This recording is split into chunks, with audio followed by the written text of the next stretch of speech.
Arafat Rahman cocoa তিনি রাজনীতির সাথে যুক্ত ছিলেন না, কিন্তু তিনি ছিলেন শহীদ রাষ্ট্রপতি জিয়াউর রহমান এবং গণতন্ত্রের আপসীন নেত্রী দেশনেত্রী বেগম খালেদা জিয়ার কনিষ্ঠ পুত্র।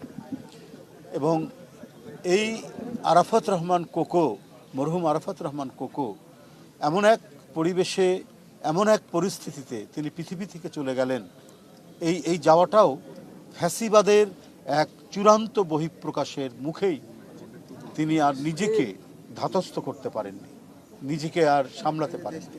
হৃদরোগের রোগী ছিলেন, অসুস্থতা ছিল, তিনি হৃদরোগ এর এই পরিস্থিতিতে হৃদযন্ত্রের ক্রিয়া বন্ধ হয়ে পৃথিবী থেকে চলে গেলেন। তার লাশ আনা হলো 25শে জানুয়ারি। বন্দিনী মা বালি এবং বালির ট্রাক, কাঠের ট্রাক দিয়ে তাকে অবরুদ্ধ করে রাখা হয়েছে এবং সেখানে গোলমরিচের স্প্রে করা হয়েছে তার চোখে ক্ষত ছিল, উনি চোখ অপারেশন করা হয়েছে। ঠিক ওই মুহূর্তে গোলমরিচের স্প্রে করে তাকে আরও বেশি অসুস্থ করে বন্দি করে রাখা হয়েছে। ঠিক ওই মুহূর্তে আপন সন্তানের লাশ তার কোলে তাকে নিতে হয়েছে। এই হৃদয় বিদারক ঘটনা, এই মর্মান্তিক ঘটনা, এই ট্র্যাজেডি, এই বিয়োগান্তক ঘটনার কথা আমার মনে হয় কোনো মহাকাব্যে লেখা আছে কিনা, কোনো ধরনের পৃথিবীর কোনো বিয়োগান্তক ঘটনার সাথে এটার মিল আছে বলে আমার মনে নাই। সমস্ত বিয়োগান্তক ঘটনা, ট্র্যাজেডিকে অতিক্রম করে গেছে এই মর্মান্তিক ঘটনা। মায়ের কোলে সন্তানের লাশ, এটা যে কত বড় হৃদয় ভাঙা একটি ঘটনা সেটা বলা যাবে না। সেটা সম্পূর্ণরূপে ছিল একটি প্রতিহিংসার বহিঃপ্রকাশ একজন শাসকের, অবৈধ শাসকের, ফ্যাসিবাদী শাসকের।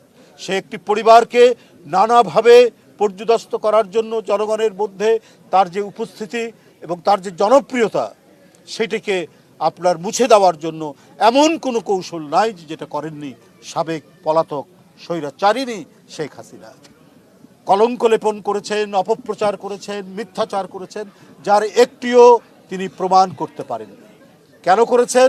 তার একচ্ছত্র আধিপত্য এবং তার যে ক্ষমতায় টিকে থাকার বাসনা, এটাকে চরিতার্থ করার জন্য তিনি এই কাজগুলো করেছেন। জিয়াউর রহমান স্বাধীনতার ঘোষক, জিয়াউর রহমান এদেশের বরেণ্য মুক্তিযোদ্ধা, দেশনেত্রী বেগম খালেদা জিয়া তার সন্তান সহ বন্দী সেই সময় তিনিও একজন মহান মুক্তিযোদ্ধা। এই মুক্তিযুদ্ধের এই পরিবারকে ধ্বংস করার জন্য শেখ হাসিনা এমন কোনো কাজ করেননি, কারণ মুক্তিযুদ্ধে তার পরিবারের অবদান নাই, না তার পিতার, তার না নিজে। তারা পাকিস্তানি শাসক গোষ্ঠীর আশ্রয়ে প্রশ্রয়ে ঢাকায় অবস্থান করেছে। এই কারণেই প্রতিহিংসা। কেন জিয়াউর রহমান স্বাধীনতার ঘোষণা করলো? কেন তার স্বাধীনতা ঘোষণা নিয়ে তার পরিবার, তার স্ত্রী, তার 2 পুত্র বন্দী অবস্থায় রইল? জনগণের মধ্যে তার এই যে দেশপ্রেম, সেই দেশপ্রেম এবং জনপ্রিয়তা শেখ হাসিনা কোনোদিনই বরদাস্ত করতে পারেনি। তাই একের পর এক যন্ত্রণা দিয়েছে।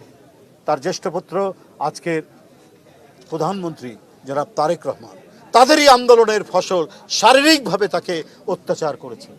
তিনি চিকিৎসার জন্য চলে গিয়েছিলেন লন্ডনে। আজকে কি হয়েছে? জনগণের ধাওয়া খেয়ে পালিয়ে যেতে হয়েছে শেখ হাসিনা। আজকে সেই তারেক রহমান, শহীদ জিয়া এবং দেশনেত্রী বেগম খালেদা জিয়া মরহুমা, তার জ্যেষ্ঠ পুত্র আজ প্রধানমন্ত্রী, অত্যন্ত জনপ্রিয় প্রধানমন্ত্রী। জনকল্যাণের সমস্ত যে কাজ, সেই কাজগুলো একের পর এক ক্ষমতা নেওয়ার 2-3 দিনের মধ্যে থেকে বা শুরু থেকেই তিনি ইমপ্লিমেন্ট করছেন। এই যে আরাফাত রহমান কোকো ছিলেন ক্রীড়া সংগঠন, এই ক্রীড়ার উন্নতির জন্য তিনি যে কাজগুলো করছেন, সেটা হচ্ছে যারা ক্রীড়াবিদ হবে শুধু এটাই তার শেষ না, এটাই তার পেশা হবে, এটা দিয়েই তার জীবন জীবিকা হবে, এই ধরনের ব্যবস্থা রাষ্ট্র করবে, সরকার করবে। আজকে ক্রীড়ামন্ত্রী এখানে আছে যে ক্রীড়ার উপর একটি বিশ্ববিদ্যালয় করা হবে। আজকে আমি মনে করি যে প্রধানমন্ত্রী জনাব তারেক রহমান এবং তার একজন একান্ত সহকর্মী হিসাবে, সতীর্থ হিসাবে অত্যন্ত যোগ্য ক্রীড়ামন্ত্রী এখানে তার যে আরাধ্য যে কাজগুলো, সেই কাজগুলো সুসম্পন্ন করবেন, এই সময়ের মধ্যেই করতে পারবেন। এটা সুসম্পন্ন হলে পরেই আরাফাত রহমান কোকোর আত্মা শান্তি পাবে।